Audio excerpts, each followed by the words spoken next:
ทีหลังอันอย่าอ้อล้อมาบอกแล้วอย่าอ้อล้อเออท้องขึ้นมาก็เป็นยังไงต้องให้มาแม่มานั่งรูปท้องค้ำท้องอยู่นี่เห็นบอบอกแล้วว่าอย่าออกข้างนอกออกข้างนอกเป็นไอ้นี่จักโตนี่ฮะโอ้ท่านอนละ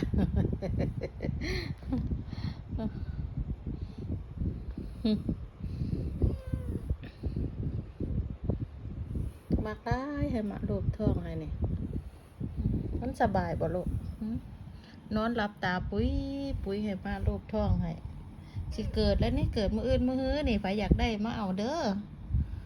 ไผอยากได้มาเอาเด้อนี่ให้เบิดเลยแจกเบิดเลยท้อง2 ตัว